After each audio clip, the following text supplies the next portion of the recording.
दरम्यान 55 विधानसभा मतदारसंघात यंदा कांदा उत्पादक कौल देणार आहे। लोकसभा निवडणुकीत 11 उमेदवारांच्या नाकाला कांदा झोंबला होता असं म्हणावं लागेल। बीड, नाशिक, धुळे, दिंडोरी, नंदुरबार, शिर्डी, अहमदनगर, शिरूर, सोलापूर, धाराशिव आणि बारामतीत सुद्धा कांदा उत्पादक मोठ्या संख्येने आहे। त्यामुळे लोकसभेप्रमाणे विधानसभेलाही कांदा उत्पादक महायुतीला दणका देतात का बघावं लागेल। 55 असे मतदारसंघ आहेत जिकडे कांदा उत्पादक कौल देणार आहे।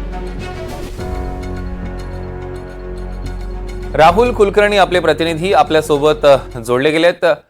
राहुल, आपण बघितलं 55 असे मतदारसंघ जिथला निकाल कांदा उत्पादकांच्या हाती आहे आणि पर्यायानं राज्याचा सुद्धा। पण आता थोडं काय झालं सो की थोडे भाव वधारलेले आहेत। मधल्या काळामध्ये जो अतिरिक्त पाऊस झाला त्यामुळे कांदा सडला आणि कांदा सडल्यामुळं अनेक शेतकऱ्यांनी तो काढून फेकून दिला किंवा बाजारपेठेमध्ये जसा जसा आला कांदा तसा तो विकून टाकला। आता सोलापूरच्या बाजारपेठेत मी गेल्या 4 दिवसापूर्वी गेलो होतो तेव्हा मला लक्षात आलं की कांद्याचे भाव हे आता 4,000 रुपये, 4,500, 5,000वरती पण आहेत। 3 प्रकारचा कांदा आहे, एक नंबर क्वालिटी आणि चिंगळीपर्यंत असं 3 प्रकारचे जे कांदे असतात त्याचा भाव सध्या तरी शेतकऱ्यांना परवडतो आहे।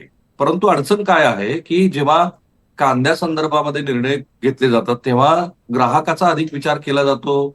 त्याचा फटकाही लोकसभा निवडणुकीमध्ये बसल्यानंतर अजित पवार असं म्हणाले होते की इथून पुढे कधीच कांद्याचा प्रश्न निर्माण होऊ नये अशा दृष्टीने आम्ही प्रयत्न करू आणि म्हणून आपण बघितलं की कांद्याचं जे निर्यात मूल्य आहे ते सरकारने कमी केलं आणि त्या पाठोपाठ एक्सपोर्टची जी ड्युटी आहे ती 40% होती ती संपवली। त्याचा अर्थात सकारात्मक परिणाम झाला। त्याला नकारात्मक असं म्हटलं गेलं होतं की आता कुठे कांदा शिल्लक राहिला, आता जो काही कांदा शिल्लक आहे तो व्यापाऱ्यांचा आहे आणि म्हणून कांदा हा अजूनही महायुतीच्या दृष्टीनं संवेदनशील पीक आहे। खरं तर ते आता एक मोठं राजकीय पीक झालंय।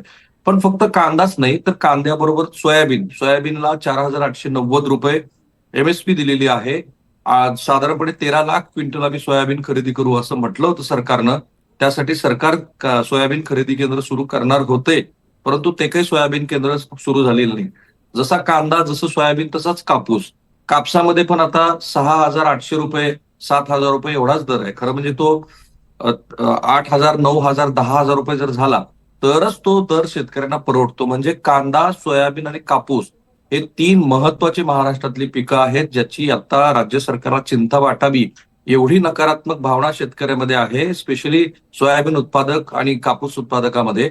बहुतेक याचेच फीडबॅक सरकारला आलेत म्हणून आपण बघतो की एरवी शेतकऱ्यांना आम्ही सरसकट कर्जमाफी देणार नाही अशा भूमिकेत असलेली महायुती, त्यातले 2 माजी वित्तमंत्री म्हणजे देवेंद्र फडणवीस आणि अजित पवार यांनी सुद्धा हल्ली आता आम्ही संपूर्ण शेतकऱ्यांना कर्जमाफी करू अशा पद्धतीची भूमिका घेतली। त्याचं मुख्य कारण हे 3 पिकं आहेत की ज्या पिकाला भाव मिळत नसल्यामुळं आपण मतपेटीतनं याला आपला फटका बसू नये अशा पद्धतीनं महायुतीचे नेते चिंतेत असतील आणि तशी होण्याची शक्यता पण आहे। आणि अर्थात शेतकरी हा पण विचार करतोय की जर दुसऱ्या बाजूचं सरकार आलं तर आधीचा त्यांचा इतिहास काय आहे की ज्याच्यावर अवलंबून राहून आपण त्यांना मतं द्यावी।